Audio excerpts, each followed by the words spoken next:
পরবর্তী যে খবরে নজর রাখছি, যাত্রী সাথী অ্যাপ চালু করছে পরিবহন দফতর। সরকারি ও বেসরকারি বাসে এই অ্যাপ চালু হবে। কলকাতা থেকে বিমানবন্দর পর্যন্ত 12টা সরকারি রুটে পরীক্ষামূলকভাবেই চালু করা হবে এই অ্যাপ, জানাচ্ছেন সরকারি সংস্থা।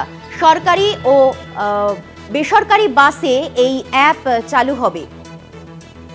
কলকাতা থেকে বিমানবন্দর পর্যন্ত 12 সরকারি রুটে এই অ্যাপ পরীক্ষামূলকভাবেই চালু করা হবে। এই অ্যাপ জানাচ্ছেন সরকারি মুখপাত্র। আপনাদের আরো একবার জানিয়ে রাখি, যাত্রী সাথী অ্যাপ চালু করছে পরিবহন দফতর।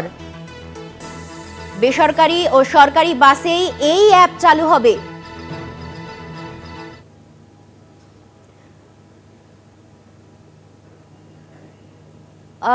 দুর্গাদাস বন্দ্যোপাধ্যায় টেলিফোন লাইনে রয়েছেন। দুর্গাদা, কবে থেকে এই পরিষেবা চালু হবে? দেখো, পরিষেবা কবে থেকে চালু হয় না, তবে যেটা জানা গেছে যে অতি শীঘ্র এই যাত্রী সাথী অ্যাপ তৈরি হচ্ছে এবং বাস যাত্রীদের সুরক্ষার কথা মাথায় রেখে এবার যাত্রী সাথী এই অ্যাপের অন্তর্ভুক্ত করতে চলেছে পরিবহন দপ্তর। মঙ্গলবার বাস যাত্রীদের নিরাপত্তা ব্যবস্থা সহ একাধিক বিষয় নিয়ে বাস মালিকদের সংগঠনের সঙ্গে যে বৈঠক হয়, শুধুমাত্র যে যাত্রী সাথী অ্যাপ নিয়েই বৈঠকটা হয়েছে তা নয়। সব থেকে বড় কথা হচ্ছে যে এই যে 15 বছরের যে বাস বয়স হয়ে যাচ্ছে সেগুলোকে এখনই রিজেক্ট করে দেওয়ার বিষয় নিয়ে যে সিদ্ধান্ত নেওয়া হয়েছে তার বিরুদ্ধে ইতিমধ্যেই মহামান্য হাইকোর্টে তারা বাস মালিকদের পক্ষ থেকে যে কেস ফাইল করা হয়েছে সেইটার বিষয় নিয়েও কিন্তু আজকে সচিব পর্যায়ে বৈঠকে এই বিষয়টিকেও তুলে আনা হয়।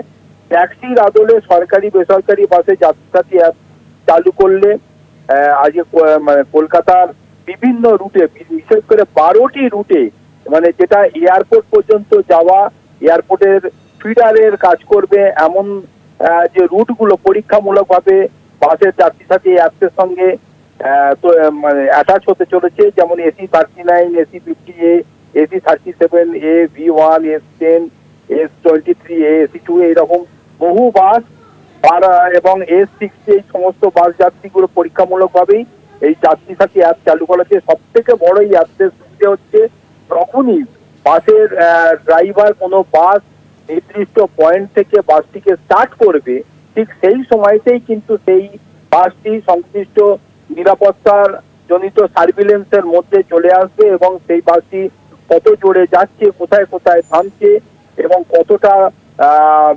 রেকলেস ড্রাইভিং করছে, যাত্রীদের সঙ্গে কোনো রকম খারাপ ব্যবহার করছে কিনা, পুরো বিষয়টাই কিন্তু মনিটরিং হবে। ফলে আগামী দিনে যাত্রীদের শুধু পুরো সার্ভিস দেওয়া নয়, সুরক্ষার বিষয়টিও যে মাথায় রেখে এই ধরনের অ্যাপ তৈরি করা হচ্ছে এবং অ্যাপটা চালু করতে যাওয়া হচ্ছে, এই বিষয়টাও কিন্তু থাকছে।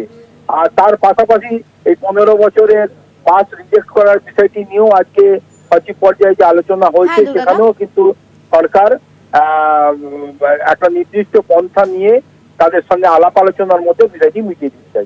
ধন্যবাদ। কথা বললাম প্রতিনিধি দুর্গাদাস বন্দ্যোপাধ্যায়ের সাথে।